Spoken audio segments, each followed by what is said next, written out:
my community, obviously is like people my age, so, 16, 17-year-olds, like high schoolers. I am in community with a lot of queer people. I think that that's sort of people that I'm drawn to, usually even if I don't know that they're queer when I first become friends with them. That's just how it ends up being. Like, I just find it out and then I'm like, oh, that's why we clicked so instantly. It's good to have that sort of place of like connection with somebody. I feel like as I've gotten older, my community has kind of expanded to include like more like professionals, more adults, as I try to like find my way and like whatever I want my career to be and like do all these sort of like continuing like furthering education stuff. So I've been able to meet a lot of really cool adults, a lot of whom are also queer or have family members who are queer, such as like parents of friends, and things like that, just professionals in whatever field I want to be in that sort of share my experience or sort of I remind them of them when they were younger. People who share my sort of identity and my background being from Minneapolis, being queer, and that's sort of who I found myself drawn to even in the professional world, which I think is pretty cool to be able to take that outside of like friends, but also professional contacts, also having that sort of shared identity there. So being queer is very diverse. The queer community is very diverse. I would like to meet people who are not only different from me, the only thing in common being that we're both queer, but I'd also like to meet people who maybe I would think are similar to me but have different perspectives on our shared identity. I think that the diversity of the queer community is such a beautiful thing, and I would like to be able to meet more people who have that kind of intersection, have that intersectional perspective on their queerness, because I know my queerness is rooted in my identity, and my identity kind of impacts all of those other factors, like me being white, me being born and raised in Minneapolis, me going to public school. All these like things that impact your identity also impact how you view your queerness. And so I think that meeting people who share that kind of identity with me but have different factors that are impacting them, different socioeconomic levels, different ethnic backgrounds, things like that, just sort of getting out of that bubble of like white Minneapolis queers and kind of furthering my knowledge about how other experiences like affect that specific view on your gender, sexuality, and how you like fit into that community. I'm blessed with a super supportive family, and I think that is definitely a privilege of me being young. As time goes on, people who are old enough to be parents will be more well-versed in what it means to be queer and have more of that exposure, even if they're not queer themselves, which they also can be because queer people have more access to being able to have children now, and I think that's a wonderful thing. I have a very, very big family who were born and raised here in the Twin Cities, and I think when I first was realizing that I was queer, I was thinking, oh gosh, like they're totally not going to support me, just because I knew they are older, some of them have conservative values, some of them have a lot of faith that kind of impacts that, but I've been really pleasantly surprised, and I think that is a privilege. I'm very lucky to be able to experience that.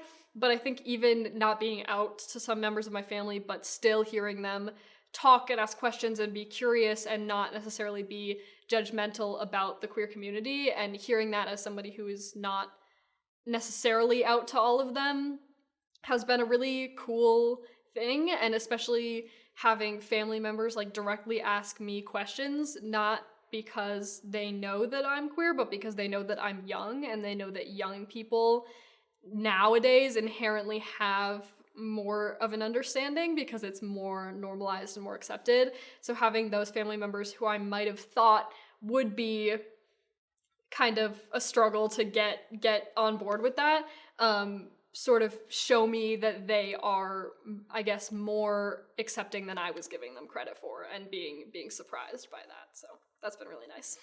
So I used to think Pride was the month, and it was about rainbows and glitter, and it was about being really loud and playing all these different like musical artists and being like, you know, a walking stereotype, I guess some people would say. And that was, I guess, before I kind of came to terms with my own identity, because even before I was out, I was still in community with a lot of people who were out, and I was the token straight friend for a really long time. I was the token cis friend for a really long time.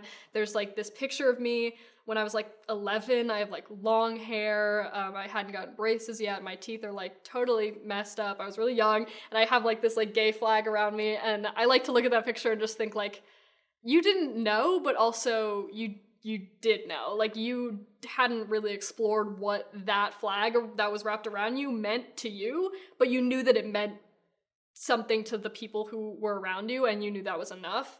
And you had that kind of awareness and that like level of comfort being in community with all these people and just loving all of the art and music and things like that come out of the queer community. I already had an appreciation for that. But like, I think as I got older and as I started to accept myself as a non-binary person and as a queer person, I realized that pride is year-round. Pride is something that you have to have in your heart in order to be able to survive this world as a queer person. It's something that, you know, a lot of people will try to take your pride away from you and convince you that you shouldn't be proud. And I think that pride is about that sort of knowledge of yourself and love for yourself, and knowing that your identity is what you come home to every night. You will always have yourself. You are the only person who you'll be with for the rest of your life. So no matter how many people come and go, no matter how many experiences shape your life, I think it's just this core understanding of who you are and how you fit into this world. And one of my favorite things about sort of finding that pride is realizing that it doesn't just apply to queerness, it applies to every aspect about yourself and your personality. And pride as the festival, as the month, is a time to explore how you relate to other people and how you relate to your community and how your community relates to the world.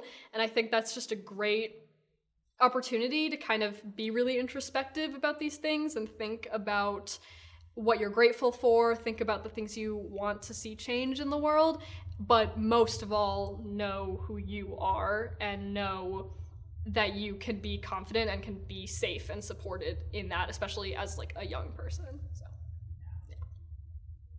I think what it means to feel included is to not have to like scan the room before you talk to see if anybody's gonna understand you. I think that a lot of times when I'm in a room, in a space, I kind of just look and have to kind of say, okay, who is going to really understand what I'm saying, who's going to dismiss me, but also who is not going to be understood.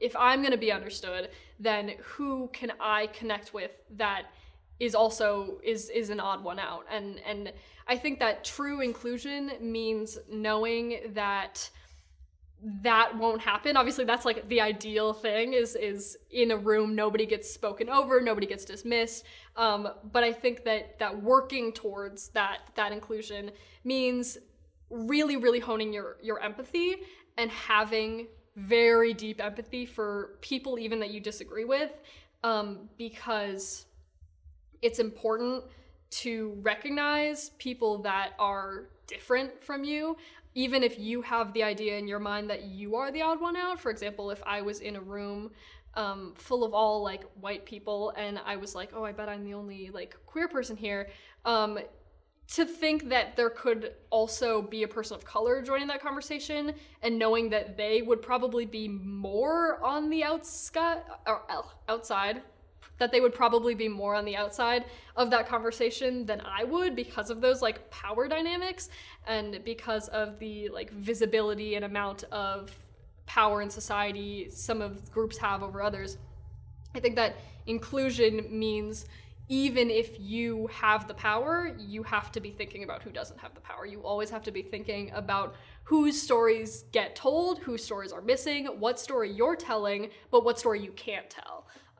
There are some stories that I just will never experience and never understand, but that doesn't mean that I can't advocate for those stories, not necessarily advocate on their behalf, but try to bring them into the conversation and try to always be thinking of them when I'm making decisions, sort of trying to act on behalf of people that I know are going to get stepped on. I think a lot about, so I participate in DECA at my school, which is Distributive Education Clubs of America, but that doesn't really tell you about anything what it is. It's a varsity business, essentially, where you dress up in business professional and you go into the convention center and you do like a role play scenario where somebody asks you for your professional opinion on something. For example, I do human resources, and you have to give it to them. You only have a set amount of time. There's also professional selling events, job interviews. It's just sort of that cluster, and obviously that is a very exclusive space. Like that is a very exclusive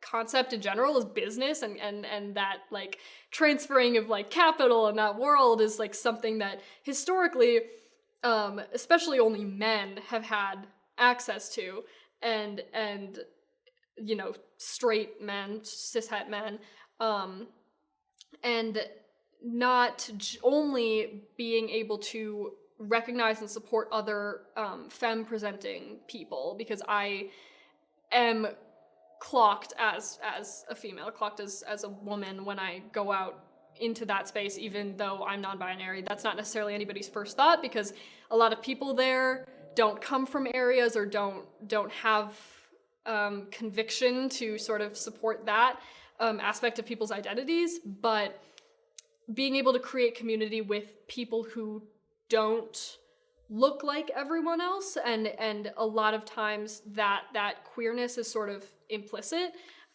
It's not stated out loud, but for example, I'll be in a conference room talking about school business, and I'll see somebody who has like piercings or dyed hair, or who's wearing some sort of color that's not black and white.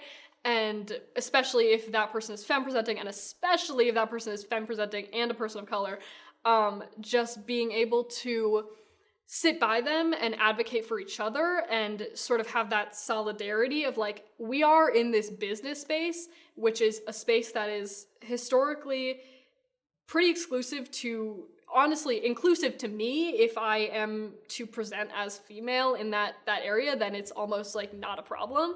But knowing that we are both outside of the norm, and potentially, if we get to like talking, knowing that we're both queer, and even if that doesn't show on the outside, and even if people don't take that into account, whether they do or don't, being able to understand that both of us have this drive to keep going in this space and to not quit, not drop out, because that would perpetuate sort of the demographics that exist within this. And it's not a problem with DECA, it's not a problem with school, it's a problem with like this system and this sort of machine, you know, the man that like sort of brings these communities like together but away from everyone else.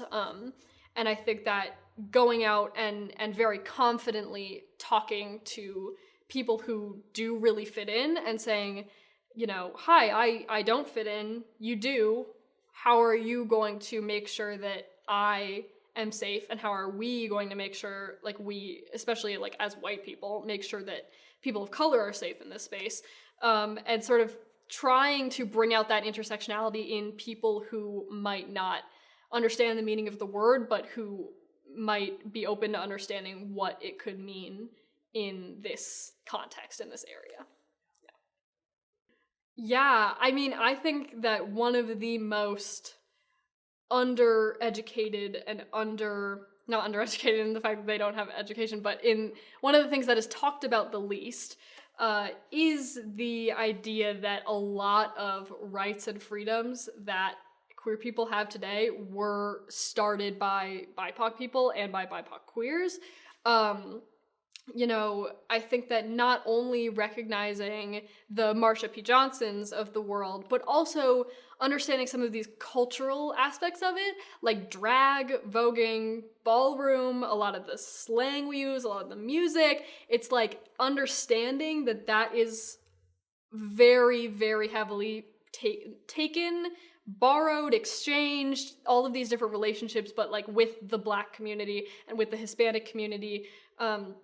Having this awareness is very, very important for white queers, because I think that some people are inclined to believe that because being LGBTQ makes you a minority in some situations, that you are on the same level with other minorities. Like, a minority is a minority. I'm a woman, so I'm discriminated against. That puts me on the same level as a Black woman. But obviously the idea of intersectionality tells us that those experiences are not the same, and everything you're a part of impacts your experience. Even me as like a white queer in the city, I'm different from a white queer in a rural part of Minnesota.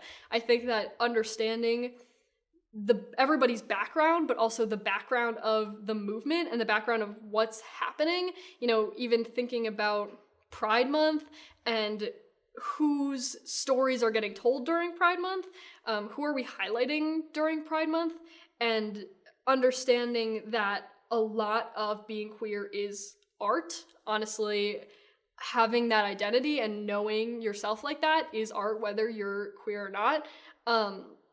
But enabling yourself to understand the cultural history and background and the way that these identities kind of blend and shift together. And it doesn't mean yelling at every drag queen and saying like, that was originally like ballroom and that was originally like a Black thing, so you can't do that anymore. I think that a lot of younger people are inclined to like overexert themselves and say like, we need to like separate this and make sure that white people aren't infringing on this, and like really try to draw a line in the sand. But I think as you get older and as you're more involved in the real life queer community, you learn that these identities and these experiences are wrapped up in each other in ways that are inextricable. So what you need to do as a white queer is understand and just learn and just know your history, to let it inform your future actions and your future perspectives, and know that the playing field is not level between queer people. Queer is not a word that means oppressed and you just have that identity and you have that marker on you. Nobody wears a big flag over their head that says, I'm a minority. It's like, you have to understand that some people are less privileged than you, even if you both have the same identity in terms of gender and sexuality. So I think that really it is a cultural partnership and a cultural mixing that is beautiful and has created so much of the art that we appreciate. And I think that emphasis on that art is really, really what I love about the intersection between LGBTQ plus and BIPOC communities. You know, we're talking about beadwork, we're talking about dancing, we're talking about what instruments we're using, we're talking about what land we're using to host these festivals and these celebrations, and who is able to benefit from that, but also who is getting ignored. You know, are you gonna go see a white drag queen perform ballroom, or are you gonna like go to a ball? Like, what you need to curate your experience that in a way that makes you feel the most educated and the most grounded in history, because a lot of what especially young queers like to do is really look towards the future and cast our net super wide and think about like, okay, what is my life gonna look like 30 years from now? I mean, that's like just the tendency of teenagers, like in general, to say like, what is being queer gonna mean? Like, what is the future of this? But I think we need to really learn about and really understand like what has being queer meant in the past. And I think that is a really important facet of understanding your identity as an LGBTQ person and as a BIPOC or not person. Yeah, I think that having information on hand that is digestible and having quick, like, one sentence explanations and having that wheelhouse of like, here's what this vocabulary means, so that in case anybody asks you a question or if anybody makes a misstep around you, you can very comfortably say, oh, it's this. It's fine. It doesn't have to be a history lesson. It doesn't have to be, hey, read this 200-page book and then get back to me.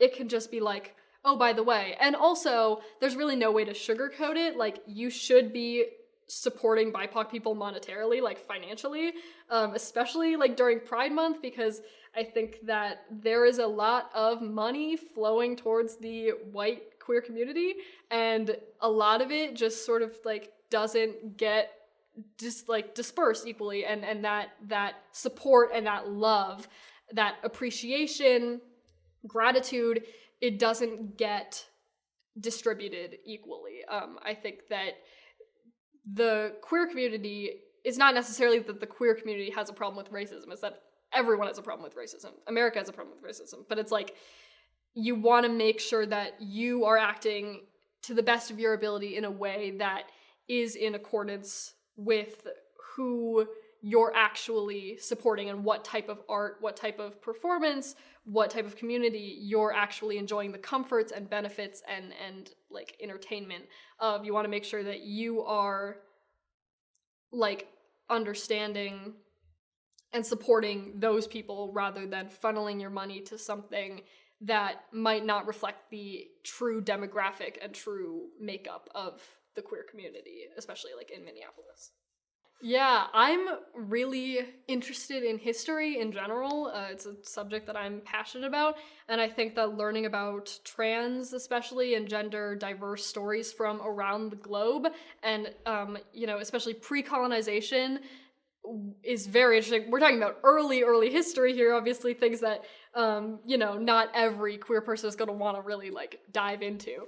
But I think that knowing the history of how diverse and how sort of multifaceted like gender and sexuality were considered, and knowing that a lot of what brought that to the cis heteronormativity that we know today was colonization and was European people invading these areas. And even though that is obviously very far in the past and probably isn't usually considered a part of queer history at all, we think about queer history as starting in the 1900s and having this community, Stonewall, drag, it's like these things only about 60 years.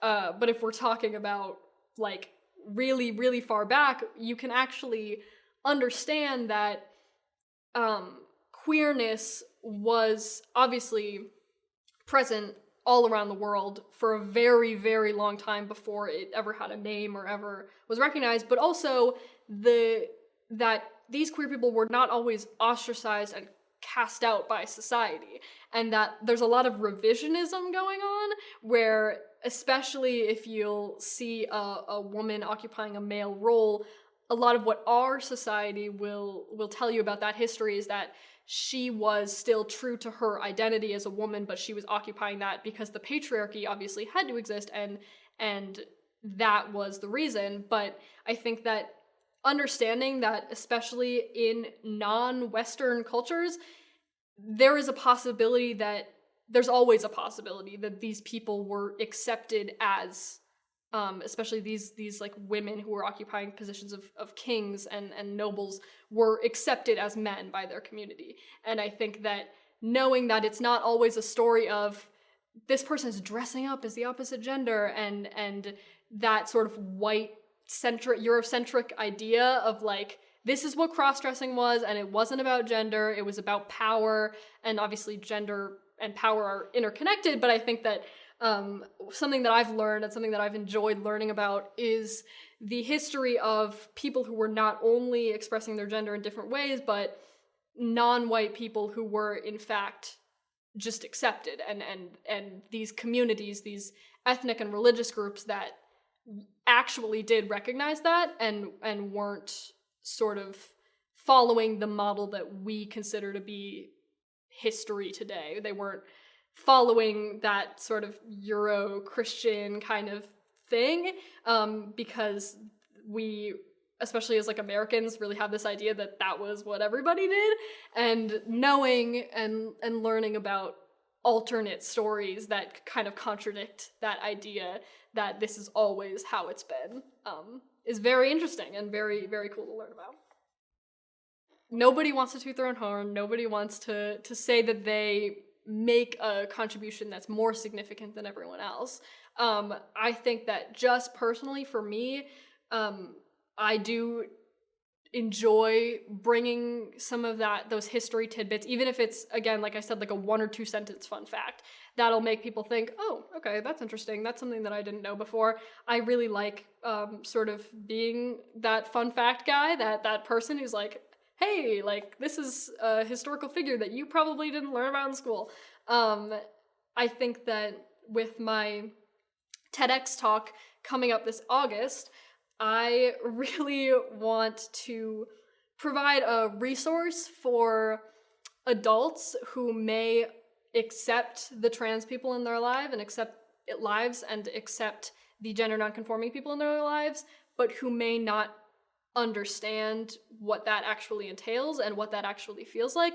I think something that I am very aware of is that everyone has a connection with their gender and sexuality, even if they are cishet, and even if you would assume they never even gave it any thought. They never had to think about it.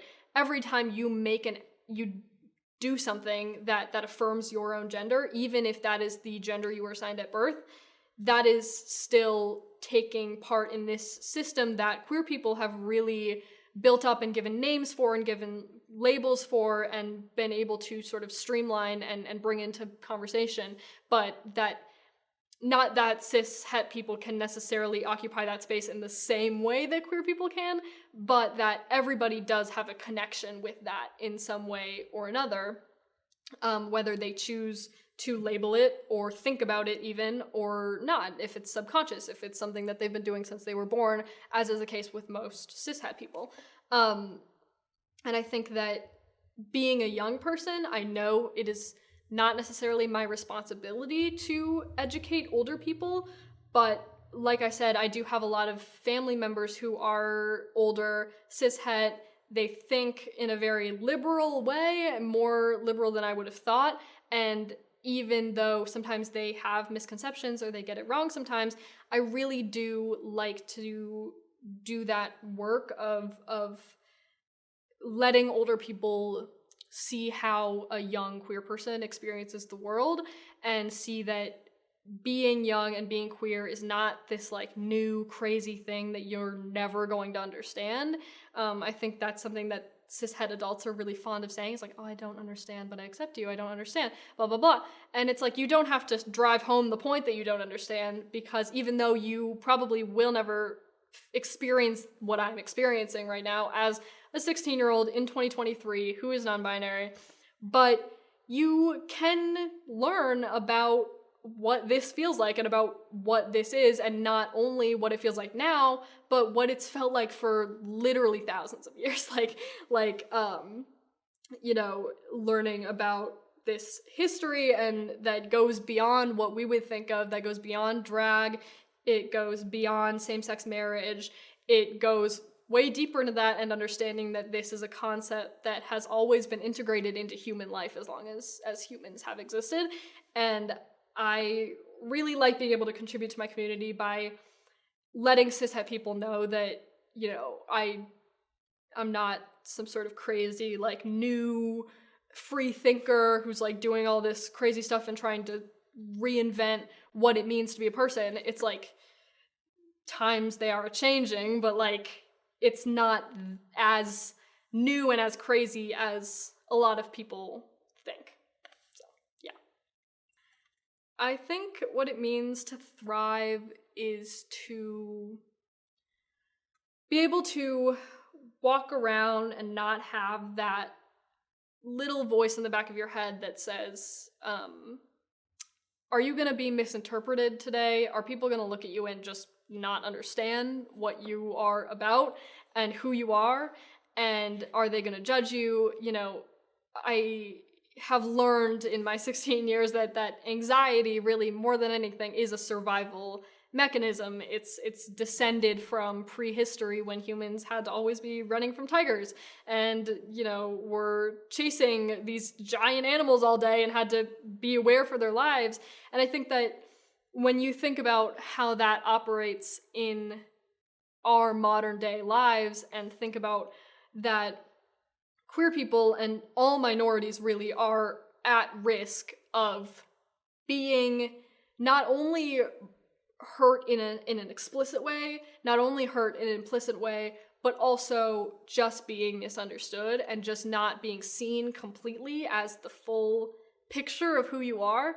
So I think to thrive means to be able to live a life that is full of connection with other people that are not just the same as you, but connection with everybody that you meet.